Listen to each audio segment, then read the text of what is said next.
welcome back to my channel, or welcome to my channel if you're new. If you've never seen my face before, my name is Becca. Thank you so much for clicking on this video. So for today's video, I'm going to be filming a kind of ultimate freshers guide because I've had the idea to do this for the longest time. I basically want to just compile all of the knowledge and all of the advice that I've learned over the past year at uni into a big video into uni in the future, or anyone for that matter going to uni can have some advice, get some knowledge and find some stuff out that I wish I knew before I started uni basically. So before I start, I'm just going to say that this video is going to be kind of a quick, brief, kind of broad, general thing. I've actually written a load of blog posts that are going to be over on my blog. Obviously, it's a blog. Which is basically going to be covering everything I talk about in this video, but in a lot more detail. So if you guys really are interested in a certain topic or anything that I talk about, then please click in the link in the description. It'll be the top line in the description. Go and check out my blog, go and read those blog posts because I think you'll find them really useful. Okay, so I've kind of written down like a little mind map of all the stuff I want to talk about because I've been planning this video honestly for the last year. I've been writing stuff down as I go. The minute I experience new things, I've just been writing it all down, so yeah, I'm really excited. Grab a beverage of choice. I've got a cup of tea in my favourite Starbucks mug. It's cute. We love. Okay, so the first thing I'm going to talk about is actually moving into halls. Now, if you're watching this video, results day was about a week ago now, so if you're watching this and you're going to uni, you've probably already chosen your halls, you've probably already chosen your uni. Well, you will have chosen your uni, but you probably would have also chosen your halls, or you are about to choose your halls. Now, for me, halls was a no-brainer. I knew I wanted to be in halls. I didn't even consider looking at other options. I didn't want to be in a house, not for first year anyway. I knew I wanted to be in halls. That's the whole kind of thing with first year, is moving into halls. That's what everyone wants to do. Like, that's just what you want. So for me, it wasn't really too much of a difficult option. I did have an issue booking halls where, if you guys have been around for a while, you will have known. But you've probably already got that sorted by now. So, moving into halls, what happens? What is it? What do you do? So, you'll probably get assigned a room. You will have been assigned your flatmates. Whether or not you found them, I don't know. So my advice for this is going to be, if you haven't yet found your flatmates, go on Facebook, go on your uni's Facebook page, your hall's Facebook page, anything like that. Just try and find your flatmates, try and get to know them before you move in. I promise you it will make your life so much easier, like ridiculously easier. I was terrified that I was going to be living with complete weirdos, complete like people that were not my type of people at all. But honestly, finding them first made it so much easier. I feel like you can't really judge someone on their online presence. Like, everyone's going to be different in real life than they are online. But you get a good sense of who they are. You can have a chat to them. You can introduce yourself. Talk about things you had in common. My time hop this morning was actually a tweet saying that a year ago I found out that me and my flatmates had in common the fact that we all love a good Tesco meal deal, which I can confirm is true. So yeah, definitely if you haven't yet found your flatmates, go on Facebook, try and find them, make an effort to talk to them, because I promise you that will make moving into halls a million times easier. Okay, so the next thing that I will say is something that I've never really heard anyone talk about, and that is kind of adapting to living in a space where you're sharing with other people. Now for me, I had my own bathroom, we all had our own ensuite, but we did share a kitchen and we had to share kitchen utilities. Now that is probably where the most of the problems lied. We didn't really have many issues in terms of a flat, but any problems we did have were kitchen related. Whether or not that be sharing an oven, sharing the microwave, sharing the like cleaning responsibilities, anything like that were probably the main issues that anyone will have living in halls. If you're sharing a bathroom, then I can't really talk about this too much because I don't have experience of having to share a bathroom yet. My friend Alice though, who you all know, did actually have to share a bathroom in her halls, and basically her and her flatmates just took it in turns to buy toilet roll, and I guess they were fine. She never had any issues with that. So yeah, definitely talk to your flat. Like, communication is going to be the best thing when it comes to sharing. In terms of sharing a kitchen, I would say, I'm going to go into this a little bit more later on, but find out what you already have in your kitchen when you arrive, and find out what you need to buy and then just distribute it. Like, if someone's willing to go out and buy a kettle, go and buy a kettle. If someone's willing to go out and buy a draining board, then go and buy a draining board. Like, just do it fairly, but also don't kind of be really forceful. Don't force someone into going and buying something. Just do it so that it's fair and even, and make sure that everyone's pulling their weight. In terms of like cleaning and stuff, make a bin rota if you really want to, or just like say, I did it this week, someone else do it next week, and then we'll just rotate. So in my flat it was A to E, and in like the first kind of few weeks we did it so that A went first, E went last in doing the bins, so it went in order. That would probably be my advice to you, is the best way to make a cleaning rota with the bins. Just do it in your room order, and then at least you've all done it. There will always be one person that doesn't pull their weight, I promise you this. Even if they say they will, they won't. I promise you they won't. But don't take it to heart, don't get annoyed at them. Just talk to them about it and just say, like, look, I don't think you're pulling your weight, I think you need to empty the bin this week, I think you've missed a turn. Anything like that, like, just as long as the way you are living is working for you and your flat. Like, there isn't really a set way that I can really say that will work. What worked for us might not work for someone else. Another really good tip that I do have for sharing a kitchen and making sure that it stays clean, this is something that I came up with myself, and I was actually kind of impressed with it because we did it all year and it worked completely fine, and that was that we had 2 washing up bowls when we moved in. So one person bought a washing up bowl and then I bought a washing up bowl. Completely unplanned, we didn't realise that one of us had already bought one. So what we did is we had one washing up bowl, I think it was like the blue one, went in the bowl went in the sink. Which is the one that we used every day for like actually washing up, and then we had another washing up bowl which stayed on the side by the sink, and any dirty washing up people didn't want to do or didn't have time to do went in there, and then it can just be left for as long as they want. And for us that seemed to work quite well, because it meant that if there was dirty washing up it wasn't in anyone's way, and they could leave it for as long as they wanted. I will however advise, don't leave your washing up for days. Like, there is no point in doing it. We only had that system in place so that if we were running late to go into a lecture or something, we could just leave it and then come back when we do it when we came back. There were times when people did leave it for days and it got to the point where we did have to say something, but honestly, just do your washing up as and when you go. Like, yeah, that's pretty self-explanatory. The final pointer I've got on moving into halls, and again, I've done a whole separate blog post on this where I've gone into so much more detail, but the last thing I will say is like kind of adapting to noise and like just adapting to being around people all the time. And for me this was a difficult one because I am a massive introvert. I was a massive introvert. Being in halls, literally after a week of being in halls, I decided I was the biggest extrovert going, and now I struggle to actually spend time by myself. So yeah, I would say don't expect to get a great deal of sleep in your first couple of weeks at uni. Obviously it's freshers, so you might be going out, you might be doing other things, so sleep probably won't be your priority anyway. But if you are someone that does like to get a good amount of sleep, good luck basically. It's not awful, like, and it's not the worst thing in the world, but some halls are more soundproof than others. We were quite lucky, our building's quite old, so they ended up being pretty soundproof, although I found that the halls that were newer, like the newer builds, people said that they could hear everything. So if you're still choosing your halls, if you've not moved in yet, maybe take that into consideration.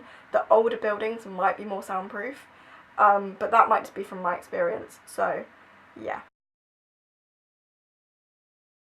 Okay, so my next topic is on what to bring to uni. Now, this for me was a big one because I am a massive overpacker. I overpack like there is no tomorrow. When I packed for uni last year, I bought a ridiculous amount of stuff. Like, I honestly mean ridiculous. I got taken the mick out of for having too much stuff. My room was always cluttered. Towards the end of the year, I got quite annoyed with how cluttered my room was. But honestly, I'm just going to say to you now, if you want to overpack, then do it. Because there is nothing worse than arriving somewhere, especially if you've had to travel for hours and hours, like if you've had to fly even to get to where you are for uni, and you realise you've forgotten something, or you realise, hang on, this thing that I have at home would look really cool here, or I wish I had this here because this would work really well. Like, I think that's the biggest thing, and that's why I overpacked, because I panicked and I thought that I would get there and want to bring other stuff, But I don't see a problem in overpacking. I think if you overpack, it's fine. You unpack your room and then you'll decide what you want. You can do a charity run after that. You can send stuff home with your parents. Like, it's not the end of the world if you overpack, so don't stress too much about that. Obviously you know, like, what's in your room. You know how much stuff you've got, like how much space you have in your halls, because you've probably seen photos or you visited before, so you probably know roughly what you need to bring or what you want to bring. But yeah, overpacking, I wouldn't really say is much of an issue. Like, you take what you need to feel like you're at home. So yeah. I will say that when you are packing, you do need to consider things that maybe you didn't previously consider. I kind of made this into two separate categories on what to bring and what to buy, but I think they kind of just merge into one. So obviously there's going to be the really, really obvious items like bedding, towels, kitchenware like cutlery, plates, bowls, like obvious things, but there were so many things that I didn't even consider when I was packing, such as an airer to hang your clothes out after you wash them. Like, I didn't... what? Adult things? Like, what?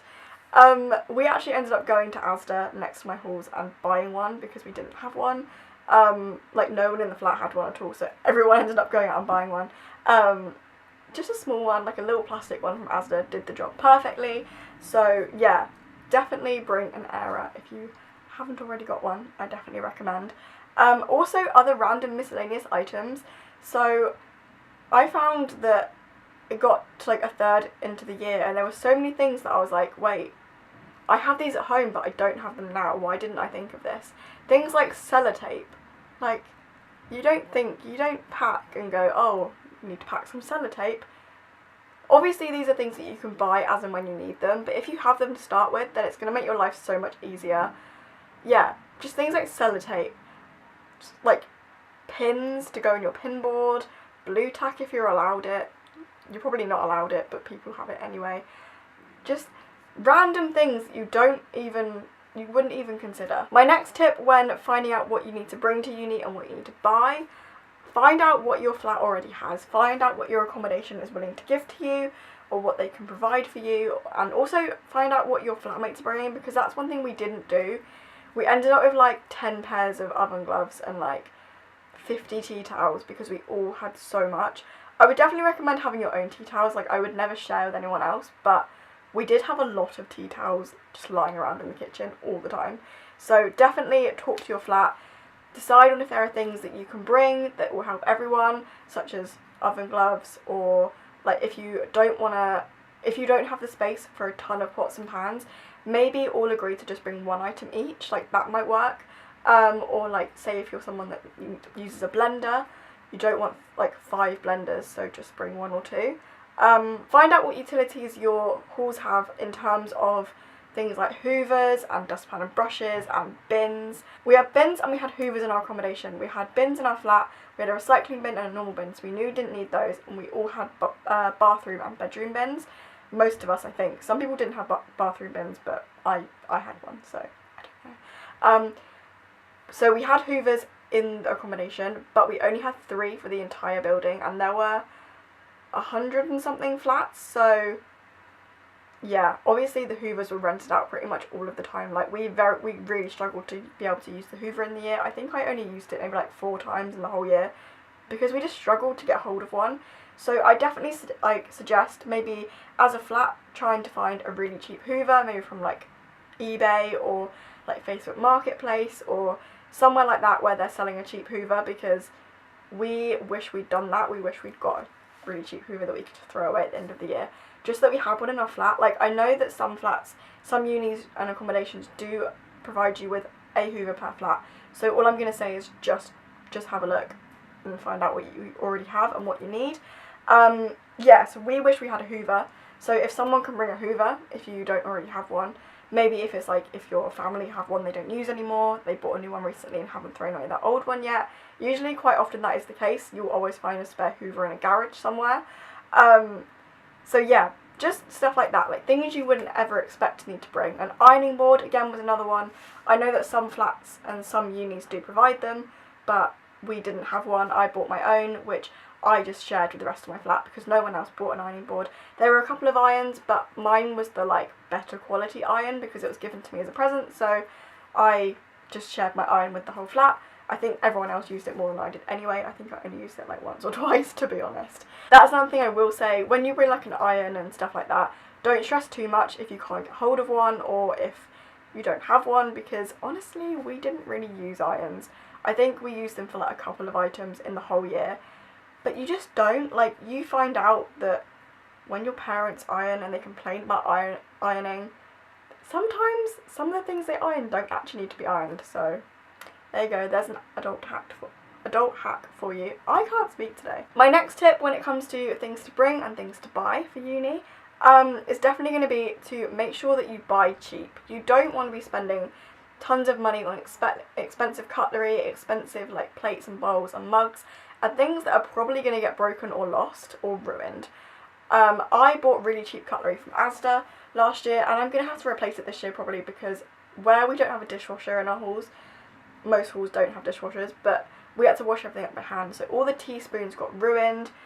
Like, the cutlery just, by the end of the year, just wasn't clean anymore. So I wouldn't advise buying expensive things, especially if your flat end up being quite rowdy or quite noisy, or if you guys are going to be going out quite a lot. Things are going to get broken very easily, so yeah, don't expect to be buying really expensive things. So I'm going to be leaving a list of really good shops and places you can buy pretty good uni essentials in my blog posts down below. So yeah, again, check those out if you want to go and find like a full list of places that I personally found really useful when shopping for uni essentials, because a lot of places advertise it and they end up being expensive, or you can find better deals elsewhere. So my final pointer is something that I feel like for me was a really big one, and this is something that I've kind of become known for within my flat at uni, and that is that bring stuff to make you feel like you're at home. Like I mentioned before, my room was very cluttered and I had a lot of things, and a lot of people made comments about how many things I had at uni. But honestly, I think it's one of the main reasons I settled in so quickly, because I just had everything I needed with me. I had so many of my like decorations and like bedroom accessories from home at uni, so it felt like I was pretty much in my room at home, but just in a different place. Like, it was weird at first to see like my light box and all my fairy lights and like little random decorations in my new flat, in my new room, but actually as I got used to it, like, I just felt like home, and it felt like home so quickly. So definitely bring anything you need to make you feel like home, whether that's like a tapestry, fairy lights, fake plants, posters, photos. My camera cut out, I'm really sorry.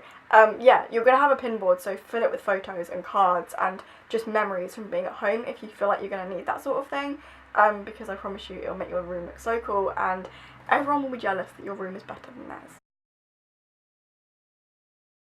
Okay, so now I feel like I've successfully managed to move you all into uni. We're all good there. So the next step is making friends. Now, for me, this was one that I was terrified at. The thought of making new friends again was just, I didn't like the idea of it, basically. I struggled in college to make friends. I made friends pretty quick, but I always have this thing where I get scared that people don't like me and they're just pretending. I'm sure I've mentioned this before in a video, but basically, making friends, I don't know where to begin, because for me it actually happened very easily, and I probably have social media to thank for that. The best way for me, and the best way I can suggest to you guys to make friends at uni, is to be active on social media.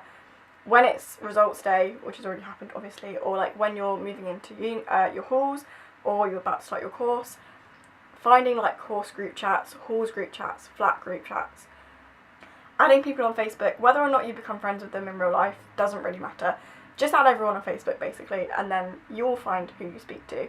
Often unis will have introductory weeks or introductory days where you'll go into your lecture halls and you'll sit down and just get to know each other. We had quizzes, so we had to get into like quiz teams, and we did like a quiz on the course or the subject, and the people that I sat with in that quiz are people that I'm still best friends with now. So I promise that those kind of weird, annoying, icebreakery things do work.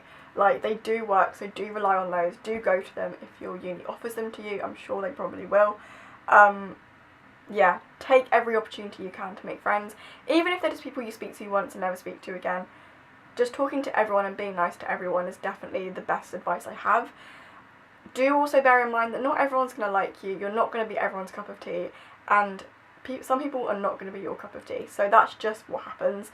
You won't get on with everyone, not everyone will want to get on with you, and that's just the way life goes. But I promise you, making friends at uni is so much easier than you'd expect. I would say it's probably easier than making friends in school and college, because everyone at uni is in the same position. You're likely to not know anyone or not know very many people that are going to the same uni as you. And even if you do know people that came from your school or your college or your area to your uni, you probably won't see them. I knew people that went to my college, that went to my uni, and I saw them maybe twice in the whole year. So don't rely on the people that you've known forever, but also know that everyone's going to be in the same position, regardless of whether or not they already have a big group of friends there or not. Everyone's going to want to make friends, and everyone wants to have the best time. So don't be too scared to make friends, and don't be too scared to talk to people. Okay, so my next big one is probably the biggest freshers advice I can give you, and that is how to survive freshers week. Oh man, it was a time. Our freshers week actually ended up being 2 weeks, which I'm not complaining, but it went on. The first thing I will say is you will get ill. Doesn't matter how much you try and avoid freshers flu, it will happen and it will hit you like a truck, and you basically don't ever recover. Sorry to break that to you now, but you get freshers flu probably about a week into uni, and you won't ever recover until about November, and then it will come back because it will be winter. So yeah, the best way we dealt with freshers flu was to basically quarantine ourselves. As soon as one of us was ill, we knew that was it, we were all going to get ill. So give it a week and your whole group is going to be ill. So we all just ended up being ill together. We spent days and days on end in my room, in my bed with blankets, eating ice cream. We weren't like super ill. Like freshers flu is like getting a really bad cold and a really bad sore throat, and you lose your voice for a week and then it comes back. But the cold and the sore throat just doesn't go for like a month and a half, and you're just coughing and coughing constantly. It's not awful. Some people get it worse than others, but yeah, you cope with it. Everyone's going to be ill together, so at least you can all be ill together, and you can all have sick days and do nothing and watch films and stay in bed and eat tons and tons and tons of ice cream. So a load of questions I got asked when I was filming this video, and when I was filming my previous uni Q&A as well, was how to survive freshers when you're a bit of an introvert. Now for me this was the case because I was a massive introvert when I started uni. I was not the most social of people. I like being on my own, especially in the evenings and at night. I like being by myself, having like a pamper evening, watching films, watching TV shows. Past like 7 PM I just don't want to see people. So for me this was going to be a big change, because everyone wants to do things, everyone wants to go out. Even if you go, like, regardless of if you go clubbing or you go to a bar or you go out for a meal or you just go and sit in someone's like kitchen and play games, people want to do stuff in freshers, and I'm going to say to you now, do it. Like, you will have the rest of the year to spend every single night in bed doing nothing. But there's one time of year you're going to want to go out and do things, it's during freshers. Even if you're not someone that likes to go clubbing or likes to go out very often, you will do it. Like, just try it. That's all I'm going to say, is just literally try it, because you never know if you don't try. Okay, so I'm really quickly going to move on to first year in general, because I'm very aware this video has been very long. But all I'm going to say is to you, don't stress about first year. Don't stress about the workload. Don't stress about making friends. Everything will happen naturally. You will learn how to write an essay. You will learn how to reference. Kind of. I still don't really know how to reference, but you know. You will learn how things work. The way uni works in first year is a pass-fail basis, so try your best, but don't stress about it. I would definitely say avoid going home often if you can. Obviously, if you want to go home often, if you have to, then do it. But don't go home often, but do speak to your family often if you can. Definitely say yes to more things, but don't do anything that obviously is a risk, because you guys are sensible, you know how it works. Say yes, but don't be stupid. And just don't worry about things. First year is there to make memories, you only do it once. And on that note, I will just say, although you only do first year once, it's not the end of the world if it's not the best year of your life, if you feel lonely, if you feel like you've not done it to the fullest. you still have 2 more years at uni, so it's not really the be all and end all, but you do only do first year once. So yeah, I think I'm going to end this video here because it has been quite long and I feel like I've covered everything else in the blog posts, and I want to kind of keep it separate. So I hope you guys enjoyed this video, I hope you found it useful. I really hope you guys have the best first year if you're going to uni. I imagine you are if you're watching this video, so I hope you have the best first year. I would do anything to be back in first year again. Make the most of it, have the best time, and I can't wait to hear all about it. Thanks for watching. If you're brand new around here, please do subscribe, and I'll see you again soon with another video. Bye!